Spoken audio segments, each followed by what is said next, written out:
Hello and welcome to the Heartbound Editing Podcast. This is episode 47 of the weekly Story Savvy series, where we tackle the 52 biggest self-editing topics and tips to help you make your good story great, as an aspiring author asks me, a developmental editor, all of the questions that you have wanted to. We have covered a bunch in this series so far, including last week's episode on part one of Final Checks, specifically revisiting gaps and sticking points. Today, we're going to do part two and discuss what to watch for and what to do with our final read through of a manuscript.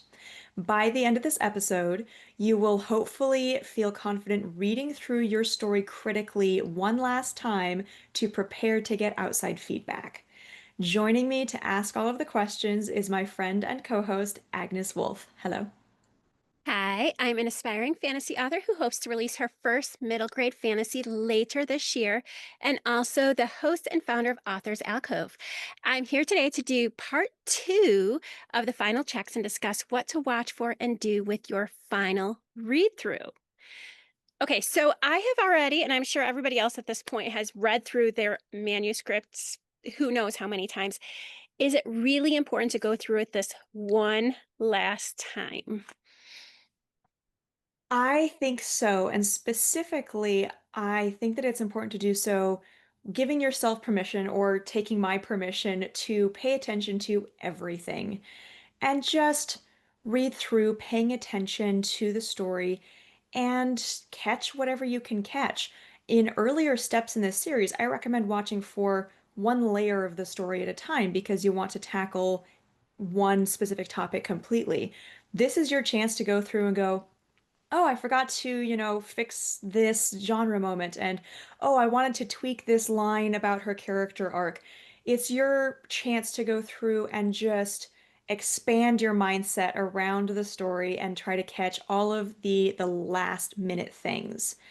And then going off of that a little bit, there are a number of very specific considerations that you want to bear in mind when you're doing this final read. Like what?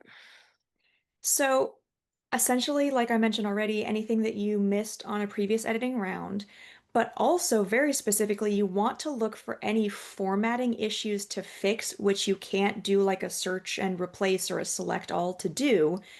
And also, very importantly, you want to make sure that it is always clear who says or does each moment in the story. And then lastly, on the list of goals for this read through, this is where you want to really pay attention and try to catch the typos, missing words, added words, you know, incorrectly autocorrected words, which I see in my own work a fair bit, issues with grammar or punctuation, and all of the other copy editing level issues to fix. Is that it? No. Yes, that's it. Are we really going to watch or trying to watch out for all of those and fix all of those in one read through? It's kind of up to you. You don't want to put too much emphasis on the polishing until after you've done these sort of structural feedback steps that we're going to be talking about in previous episodes. And I know that sounds contradictory to what I've said in previous episodes, but this is a structural self-editing series. So we are going to be putting a lot more emphasis on structure than polishing. However, some degree of polishing does need to be done. So if you're like me and you tend to naturally drift in the direction of putting more emphasis on structural and less on polishing, then yeah, one final read through is probably fine for your goals and your personality and where the story's at. If you're the kind of person who enjoys doing many, many read throughs and really tweaking the language and the wording and the prose and all of that, it might well be more than that. It is pretty much entirely up to you. So I just want to ask about something that you previously mentioned, and it's with the copy editing level stuff like typos and missing words. Are we just watching out for what we can personally catch, even if we're going to be sending it off to a copy editor later? So I'm definitely the kind of person who struggles to catch these things on my own. So if any of our listeners are also that kind of person, I totally get it. You do want to catch what you can on your own, but No, that's not the only thing that you should be doing here. This is the stage where I do suggest copy and pasting each chapter one at a time into some sort of grammar spelling checker. And I've mentioned it before, I personally recommend Pro Writing Aid. But if you don't want to pay for that, if you don't like that particular platform, what I recommend for catching spelling, grammar, punctuation, those kind of things, is to paste that chapter into at least three different word processors with some sort of built-in checker. So that might be Microsoft Word and Google Docs and maybe Gmail or any sort of free online Hemingway, AutoCrit, anything like that. Why I suggest doing it in three different programs is each of them is going to have slightly different feedback. I just know, for example, Google Docs and Microsoft Word have very different ideas about comma usage. So when you're getting more than one program to check it, you're more likely to get different aspects checked and have different opinions on where you could or could not put commas to be correct. And I've also noticed that when my whole book is in one document, it's more likely that things are going to get missed. So if I copy and paste out, words that previously looked fine are suddenly going to have that red underline and I need to fix it. So going through chapter by chapter as you're doing the read to get outside feedback, specifically sort of, assistive AI feedback on the spelling and grammar is very, very helpful at this stage. So I have to laugh about the comma thing because I am terrible at commas. Like I know the rules. So when I actually go to proofread it, I can do that. But I did find that because like I do copy and paste mine to several different documents because I want it saved in several different documents. And I do find it interesting, like I'll correct a comma here and then I go in and be like, hey, it's making me take it out. And so I'm like, okay, which one is it? And then like I have to like think about it for myself. But anyway, so I think it's funny, like I don't, it makes me feel less bad about being bad with commas because even word processors can't agree. Same. Yep. Okay, but I did want to ask about something else that you mentioned earlier, and that's formatting issues Mhm. that we necessarily can't search for. What are your thoughts on that? We are going to do an episode that really covers formatting more specifically, but there are some formatting things that you really have to read through in order to catch them or see them or fix them. So the short list here that I suggest you keep an eye out for and educate yourself on more if needed. I certainly had to learn about these things as I was writing my first novel and editing it are number one, is there always a paragraph break between two avatars speaking? If not, you need to add one in. Or if you have too many paragraph breaks where it's just one person doing an acting, you might need to remove some of those and have larger paragraphs for it to look right and flow right and things like that. Number two on the formatting list would be make sure that you're adding a page break, not just a paragraph break, before every chapter header. This is for clarity, this is for cleanliness, and your readers will have an easier time noticing when a chapter change happens if you do that. Number three is make sure that all of your scene breaks are marked and formatted correctly. I feel like I've already done an episode on this, but I can't really pull it up in my head. So make sure that it's three asterisks, center aligned, with a blank line above and below it. Number four on the list, and very much related to that, you need to remove any erroneous blank lines. Manuscripts being sent off to other people should not have extra blank lines between regular paragraphs. You can use it occasionally, so maybe once or twice a chapter as a soft scene break. We did that whole episode on that. But in general, you do not want a blank line in between paragraphs, and that might be a lot of this pass of going through and just deleting all of those blank lines. Number five would be make sure that all of your dialogue is in quotations. So it has opening quotations at the beginning and closing quotations after the punctuation at the end, in most cases. And then last on my list here is make sure that all of your internal thoughts or internal dialogue are italicized, not in quotations, and are phrased in first person and present tense as you're reading through. I feel like it's important to go over this just because you've mentioned it several times, and so I want to go a little bit more in depth. But one of the things that you said to watch for in our final read is to make sure it's always clear who is speaking or doing something. Mhm. First, can you just clarify what exactly that means, and just kind of go a little bit more in depth from what you already said? Yes, so this connects back to the other point I made about making sure that each character has their own paragraph. If you're trying to show multiple characters speaking or doing things within one paragraph, it can be confusing about which character is saying and doing the thing.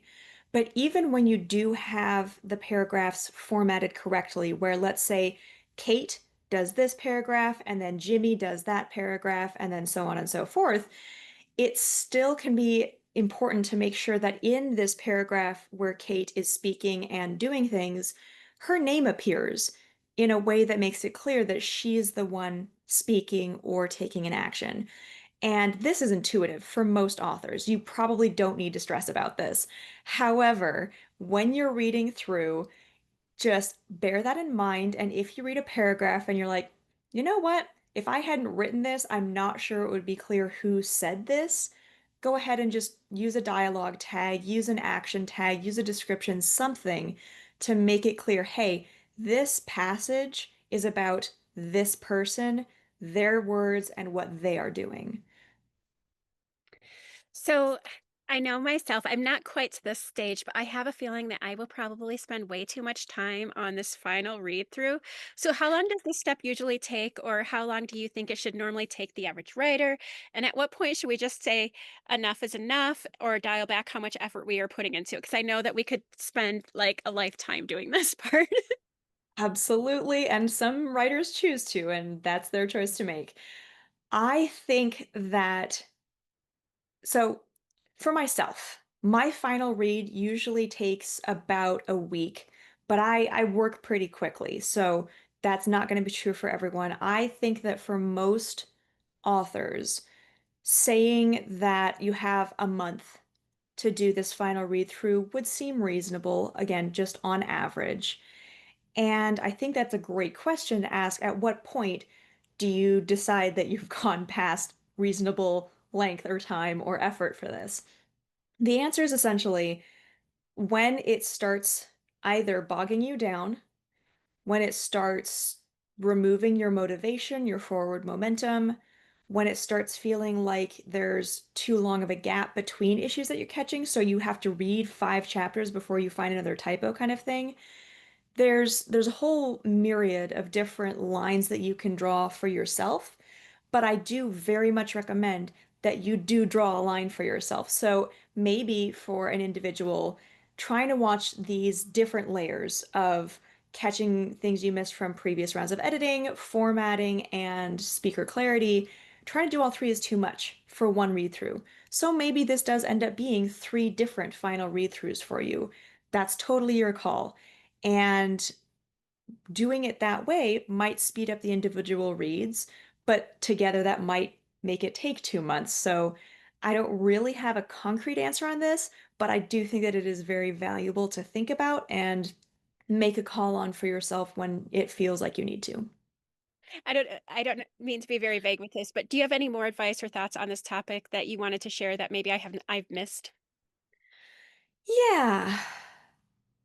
This stage in the self-editing process, as you're nearing the end and solidly into the polishing stages of self-editing, is where I do actually recommend printing out your full manuscript if you haven't done so already and doing some markups with a pen, trying to, just consume it in that different way.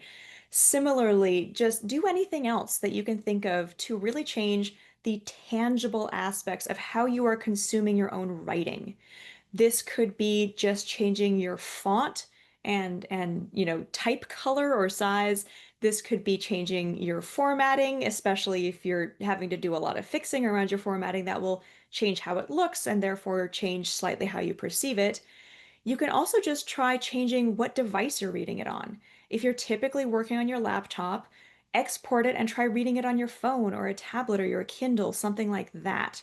And then lastly, If you haven't done audio up to this point, despite what a proponent of that I am, I suggest that at this point, this is where you bite the bullet and you try doing audio because, again, consuming your story through your ears versus your eyes is going to be a big change in how your brain processes it and will allow you to catch issues that you've missed 100 times before now. One other fun trick that I'll mention right here for doing this last read polishing check is try reading your book backwards. Not word by word, that would be crazy making, but paragraph by paragraph, starting at the end and working your way back up. The reason that this can be really helpful, at least in my experience, and I did pick this advice up from, I think it was somebody I interviewed on this podcast last year, is that it helps break you out of the self-hypnosis of knowing what's coming next. When you're reading through in the order that you planned it and wrote it and have edited it dozens of times, your brain is predicting, and sometimes that prediction can prevent you from seeing the reality because you're seeing what you expect, not what's there. When you try reading paragraph by paragraph backwards, it breaks that expectation and that pattern, and it can allow you to read your own work much more objectively, which is very helpful here. So this may be a silly question, and I do want to just wrap up. This will be our last question. Um, but do you recommend doing anything specifically at the end of the final read through for self editing? Yes, celebrate. This this is you being done with the arduous overwhelming process of self-editing. So like I recommended you do when you finish drafting and break week whatever, celebrate. When you finish this book, when you get to the end, go out for drinks, make a post on social media, whatever celebrating means to you. Do a little bit of I did it, oh I did it, oh I did it, oh I did it. And I say that because I failed to on my first couple of books, and I regret that because I never got the emotional reward for having gone through all of that when all it would have taken is an hour of me choosing that option and telling myself, we're going to celebrate now. So I very strongly recommend that. Well, thank you so much for your insight. It has helped me so much. Thank you. Absolutely. Next week, we are going to do an audience requested episode for the first time and talk through some ways to get unstuck if you get hung up on an earlier step in this series or whatever your self-editing process is. For now, I want to wish all of our listeners a very happy Thanksgiving. I am so incredibly grateful for everyone who listens in, comments, reaches out about their own self-editing adventures, and everything like that. I hope that you all have a fantastic holiday and that your food comas are delightful. I will see you all next week. Thank you so much.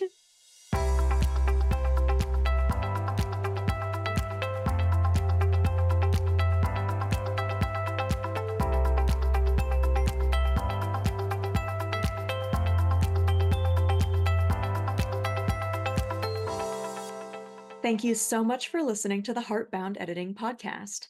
I look forward to bringing you more content to help you make your good story great so it can change lives and change your world. Follow along to hear more, or visit my website linked in the description to learn how I can help you and your story to flourish. See you next time.